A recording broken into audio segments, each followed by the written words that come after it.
The vast windswept plains of Rio Grande do Sul, known as the Pampas, evoke images of a simpler time. Horses gallop across endless fields, their riders silhouetted against the setting sun. This romantic vision, however, often obscures the complex reality of the region and its people.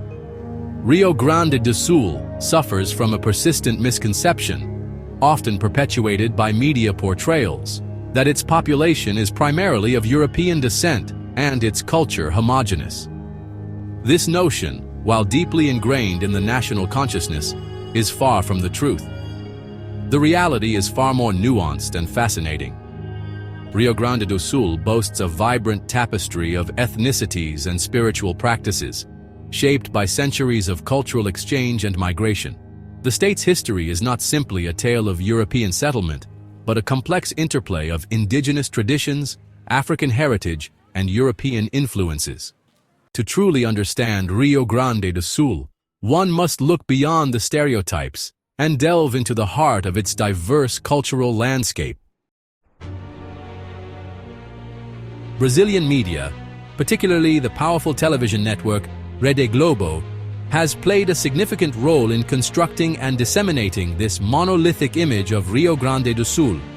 Globo's historical dramas, often set in the region, have frequently cast a predominantly white cast, overlooking the historical presence of Afro-Brazilians and indigenous communities. The 2003 miniseries A Casa das Sete Mulheres, set during the Ragamuffin War, is a prime example of this skewed representation. The series, while visually stunning, failed to capture the ethnic complexity of 19th-century Rio Grande do Sul.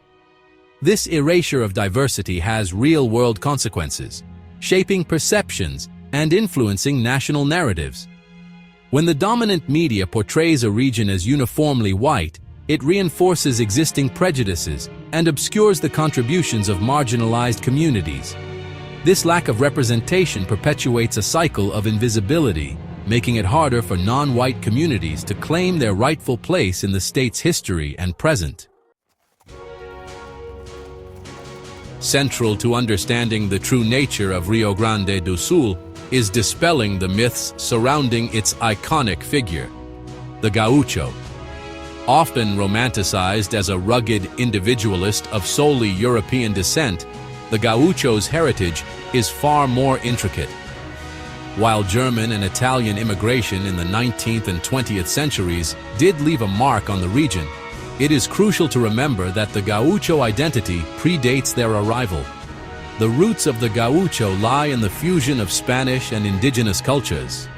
Long before the arrival of other European groups, the Pampas were inhabited by diverse indigenous groups, including the Charrua, Minuano, and Guarani. These communities, with their deep connection to the land and mastery of horsemanship, formed the bedrock of gaucho identity. The arrival of Spanish colonizers in the 16th century brought further cultural blending, with intermarriage and cultural exchange shaping the evolving gaucho way of life. Just as the ethnic makeup of Rio Grande do Sul is often misrepresented, so too is its spiritual landscape. While Catholicism might appear dominant, a closer look reveals a rich tapestry of beliefs and practices that extend far beyond the confines of the church. Rio Grande do Sul is a land where indigenous spirituality intertwines with African traditions and European esotericism, creating a unique and vibrant spiritual landscape. Umbanda, an Afro-Brazilian religion that blends elements of spiritism, indigenous beliefs, and Catholicism, enjoys a particularly strong presence in Rio Grande do Sul. Contrary to popular perception, which often associates Umbanda with Brazil's northeast, Rio Grande do Sul boasts one of the largest Umbanda communities in the country. This thriving spiritual tradition is a testament to the state's often overlooked African heritage, a legacy that runs deep despite attempts to erase it. Section 5. Captain Laudalino's Legacy, Umbanda's Enduring Presence in Southern Brazil. The history of Umbanda in Rio Grande do Sul is inextricably linked to the work of Captain Laudalino de Souza Gomes. In 1932, Captain Gomez, a respected medium, founded the Congregação Espírita dos Franciscanos de Umbanda, or Congregation of Franciscan Spiritists of Umbanda, in Porto Alegre. This marked a turning point for Umbanda, providing it with a formal structure and solidifying its presence in the region. Since then, Umbanda has flourished in Rio Grande do Sul, with temples or terreiros found in cities and towns across the state. These terreiros serve as vital community centers, offering spiritual guidance, healing, and a sense of belonging. The enduring popularity of Umbanda in Rio Grande do Sul challenges the notion of a homogeneous culture, revealing a society open to diverse spiritual paths. Section 6. Beyond the German and Italian enclaves, a mosaic of cultures.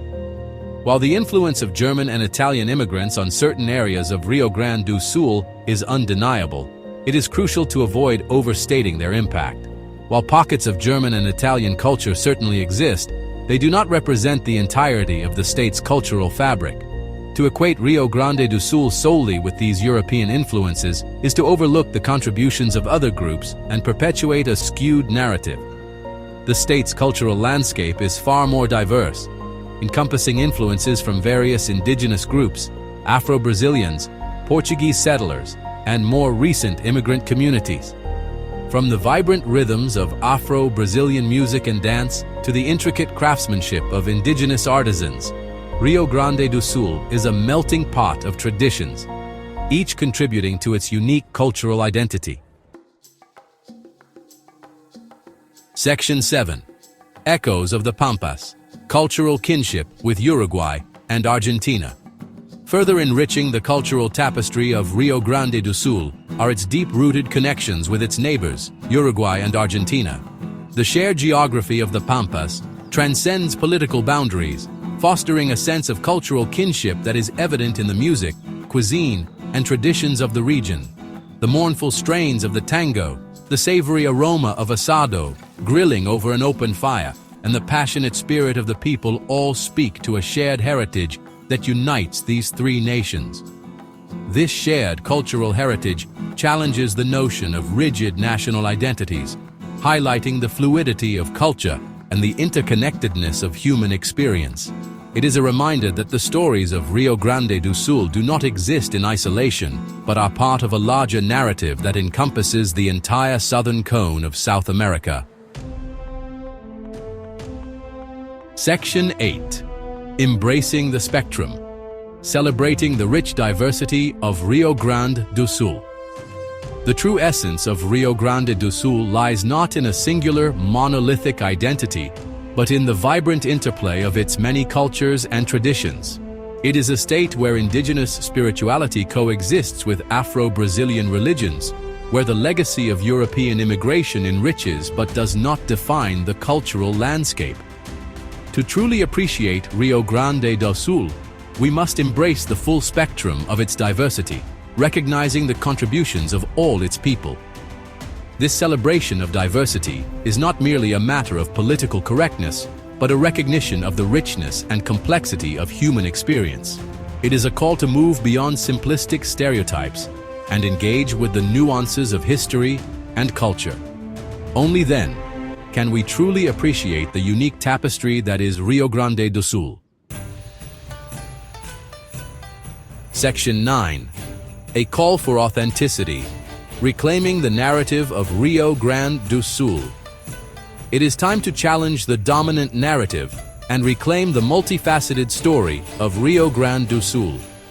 This requires a concerted effort from media outlets, educational institutions, and individuals to amplify marginalized voices and celebrate the state's true cultural heritage. By promoting accurate representation and fostering intercultural dialogue, we can begin to dismantle the harmful stereotypes that have persisted for far too long. The journey towards a more inclusive and accurate portrayal of Rio Grande do Sul is not merely about righting past wrongs. It is about creating a future where all its citizens feel seen, heard, and valued. It is about fostering a society that embraces its complexity, and recognizes that its strength lies in its diversity. Let us work together to tell the full story of Rio Grande do Sul, a story as vast and vibrant as the Pampas themselves.